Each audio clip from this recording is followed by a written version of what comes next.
What's up, y'all? It's Dave here at Brush Beater Store with NC Scout, best-selling author. We're here with you today to talk a little bit about signal intelligence. All right, guys. SIGINT or signals intelligence. So, wrote a book about it. Very simple to follow manual. It's been cited in a lot of places. It was the #1 bestseller on Amazon, as well as the book that I'm sure a lot of you have. Those of you that don't fall for the Chat GPT slop that's out there. This is the original. This is what I wrote. And this is the book that, of course, launched 1,000,001 ripoff versions Hmm. on Amazon. Since Amazon isn't really interested in copyright protection or intellectual property protection, that is what it is. Just know that they're trying to rip you off, not necessarily me, but you, by tricking you into buying something that isn't going to give you anything. This is the original. Get this one. This is an older version, cover version. The new ones have trademarks on them because the name the Gorilla's God's trademark. But I went long on that. Enough about that. Let's talk SIGINT.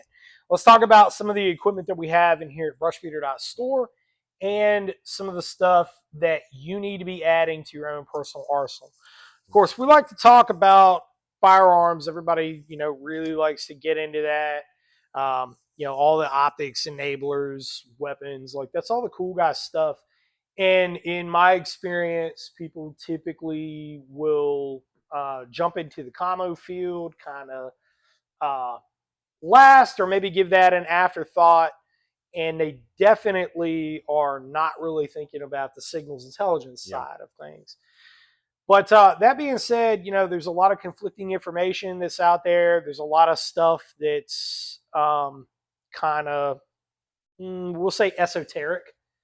And one of the things that I've tried to do in earnest is write manuals for the guys who are actually on the ground, who maybe, commo and signals intelligence collection maybe isn't necessarily their forte, but an easy to follow guide that will give them a great jumping off point in terms of capability nonetheless. So some of the equipment that we offer, the primary tool that you need in signals intelligence, you probably already have. And that's a simple Baofeng radio or any of the derivatives of it. This is the older BF8 HP that we carry from Baofeng Tech USA. Very good radio, pushes out 8 watts.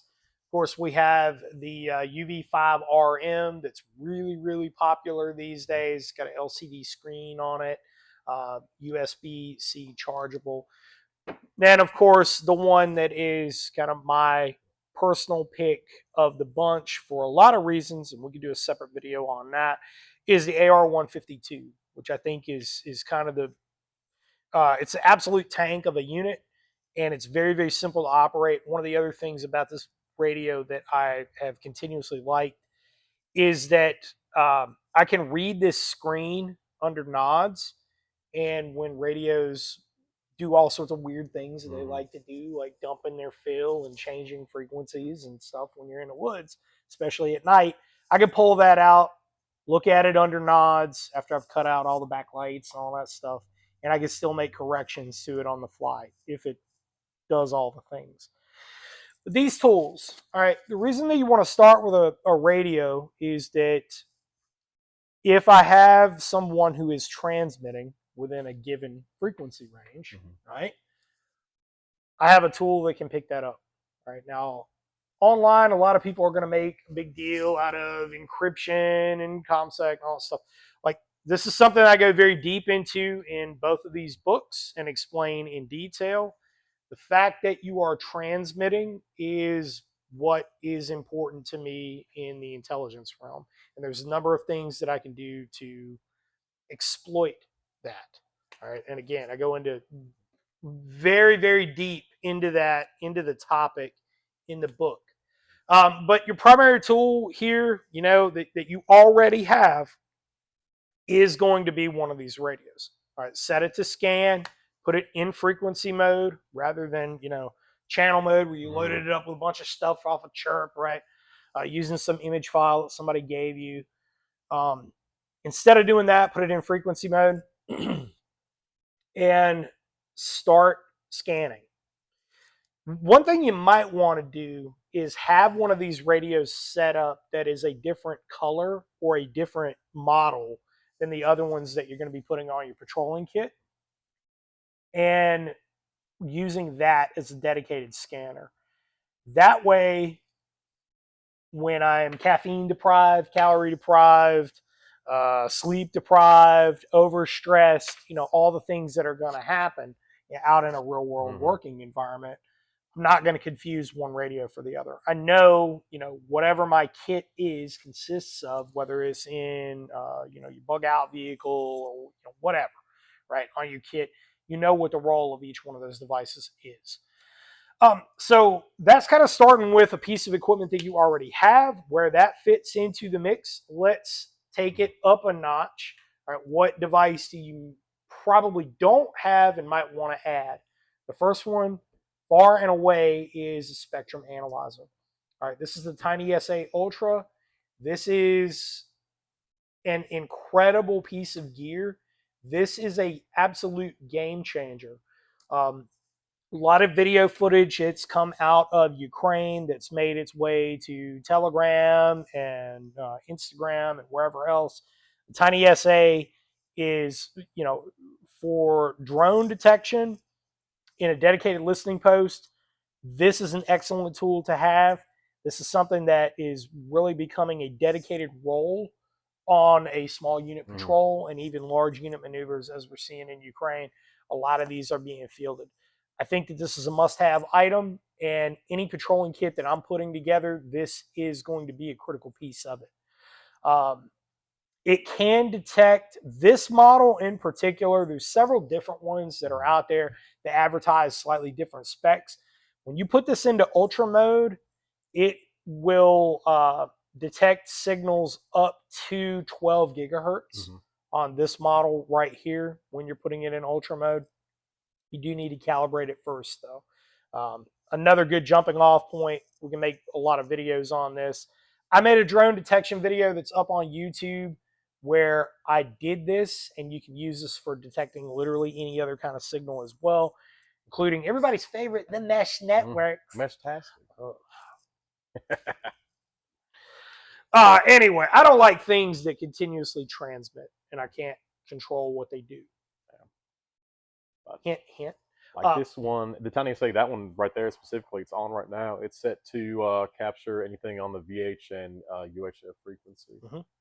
So you're basically looking at 170 or 136, 174, 400 to 470, everything that your Baofengs are going to be transmitting in. Yep. The way that they work is essentially, and this is just your general purpose setup right here. We've got a Vigilante Engineering case that it is in as well that we sell for, with these. Really good piece of kit. I think a must-have. Like, great, very capable device, but its durability isn't necessarily the best. This case is going to do a whole lot to protect it. But whenever something is within the detection range of this device and is transmitting, it's going to give you a spike. All right. So when it gives you that spike, it's also going to read out the frequency on the display. You're going to be able to see what that is in real time. So hit that so on that 152 right now, I have it one on UH and one on VHF. So if you want to crank it on one and then switch over to secondary channel and crank it on the second one, you can see where it's spiking. And also on the TinySA, you get a waterfall so you can see the history of transmissions. So you see that's going to be our UHF right there, and that's going to be our VHF.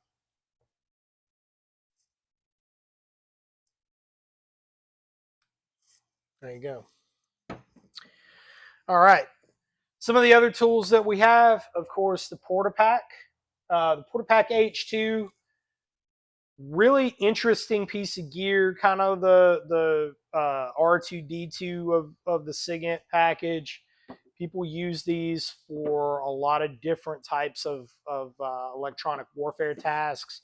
This is one that can do a lot. My primary purpose with this is ADSB monitoring. So aircraft beacons, If you load up map data into this, there's some repositories for map data to use with PortaPack H2. My own personal one, I loaded up with that, and then you have a passive radar system, essentially, with aircraft that are reporting ADSB. Yep. Another neat thing that this does as part of an electronic surveillance package is tire pressure monitoring systems, or TPMS. You can actually tag those. So in Wes's surveillance course, so you just ran his surveillance course. A buddy of mine, 18 Fox, just ran a surveillance course up here, and not in this last class, but the one that he ran here prior to that, I was using that for our target to maintain identification on him through his TPMS system that was coming out of his truck. So that's another thing that you can use that device for. Million and one other uses for that, though. Way too many really to get into in a short video, but that is a heck of a capable package to add to the arsenal. All right. Malahit DSP2. This is a communications receiver. All right. A communications receiver is sort of like a scanner, but is going to be telling you specifically what frequencies on there, and you're getting audio output as well. This is a great piece of gear for a lot of reasons, but it is very different, even though it has a lot of overlap with the TinySA Ultra and probably your police scanners that you have, like a Uniden. There is some overlap there, but understand that these are very different tools. All right, so they're different tools for different tasks. The Malahit DSP2 is something that if I am intercepting something and I want to get an audio readout on it, this is probably where you want to look. All right, so I talked a little bit about encryption. I talked a little bit about transmitters and identifying different transmitters. Just understand that just because you're saying something on the air, and you're running AES 128 or AES 256 or whatever your digital encryption system is, I can still identify that. And there's metadata that's being transmitted along with that. There are things that I can do with it. I can also use replay attacks and so on and so forth. These are things that you can do, going back to PortaPack H2. This is, yet another option, right? So something to keep in mind. Where does SDR fit into the mix? There are a lot of things that you can do with SDR. There are a lot of great SDR programs that are out there. It's a good jumping off point. These are the hardware options that we sell. And last, certainly not least, the drone detector. All right, so small handheld drone detector. There are a lot of, we'll say, questionable quality versions that look very similar to this one that are on the market. This is the genuine one. This one has been fielded in Ukraine, this particular model right here. It works very well at identifying Autel drones, DJI drones, and then any of your other FPVs, right? As well as drones that are being used for anything. They have a set number of frequencies they're operating on. And so this device is a spectrum analyzer along with a software-defined receiver that is identifying those in real time. So heck of a lot of capability in this package.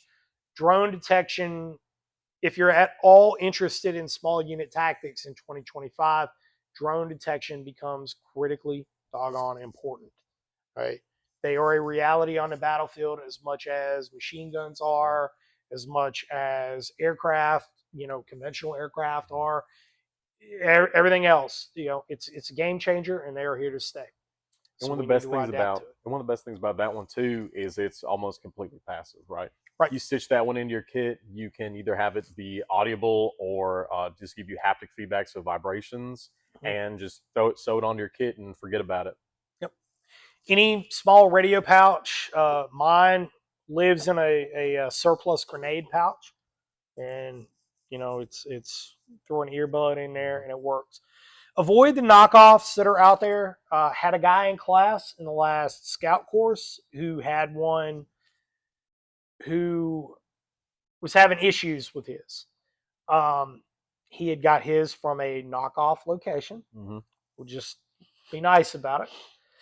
And even though it was in the same housing, it was very clear that it was not the same device. And me assuming that he had bought it from me, I'm trying to troubleshoot this in front of a class of, it was a large, we had 20 plus people in the last scout course.